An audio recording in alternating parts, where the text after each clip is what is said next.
Good morning, everyone. Today we are discussing point of view. Before I start, I want to state that there is not a right or wrong way to outline. I am sharing this as an example, and if you find it useful, then great. But if you don't be discouraged. There is more than one way to outline, and the only way to find which one will work best for you is to experiment. However, if you follow along with this series, then we both should have a complete outline by the end of October. Let's begin. What is point of view? There are two ways to answer this. In literature, it is defined as the mode of narration to your story. In a lingual context, though, it is the subject, who is telling your story, and tense of when your story happened. What are the types of view? There are 4 regularly used perspectives in literature: first person, second person, third person limited, and third person omniscient. First person. The story is recounted by one of the characters in your story. This makes the perspective limited and biased, since your character can only share their opinions and thoughts and speculations. You will know their story, but not necessarily the story. The pros for this perspective is that it is very close to the reader, thus it is a lot easier for them to connect. And second, it mirrors real life, since we all go through life only knowing one experience, and that's our own. There are cons as well. First being, it's very easy to make an unlikable character. With this type of narration, the character does a lot of talking.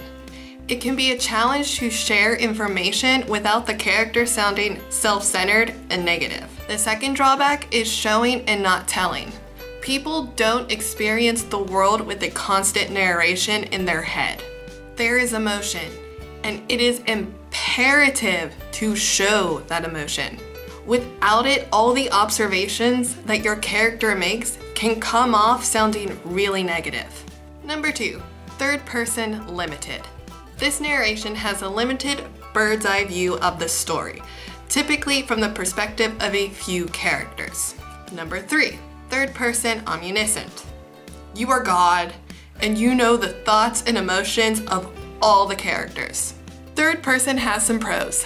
The first being that it allows you to float between perspectives and give a more objective account of the story.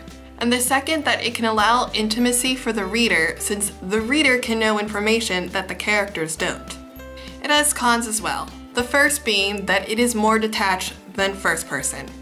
And the second is that multiple points of view can be very confusing for the reader. And finally, second person.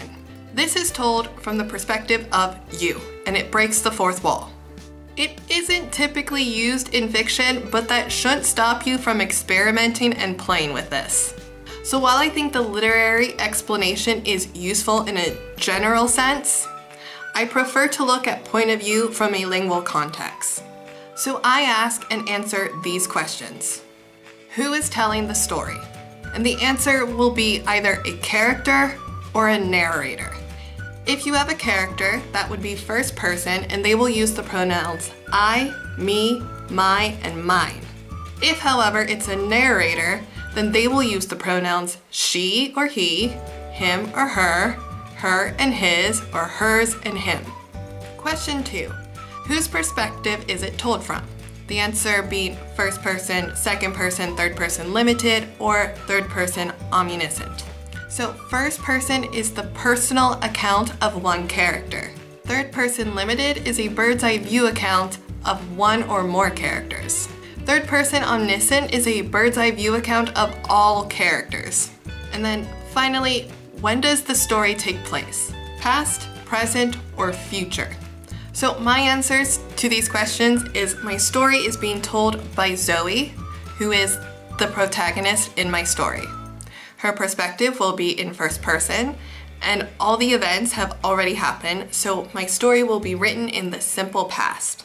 As a little side note, which you can take with a grain of salt, I would highly recommend that all writers brush up on their basic grammar, particularly tenses and how and when to use them. And if you would like some really good books, I have 3, and it is Basic English Usage by Michael Swan, English Grammar in Use by Raymond Murphy, and Grammar for English Language Teachers by Martin Perrault. And these are 3 English books that I have gone through and read, and they are very useful, and they helped me immensely to understand English grammar so that I could go and learn French and Dutch grammar. So highly recommended, Kathryn Desinaasappelen approved. That being said, subscribe to stalk me, follow me on NaNoWriMo or Twitter, my name is the same. Next time I will be talking about characters, so be sure to come back. Tutsines may applesines. 7th time is a charm. You can do it. Just not working today. Ugh. And fourth person. Just gonna start over because this is bad.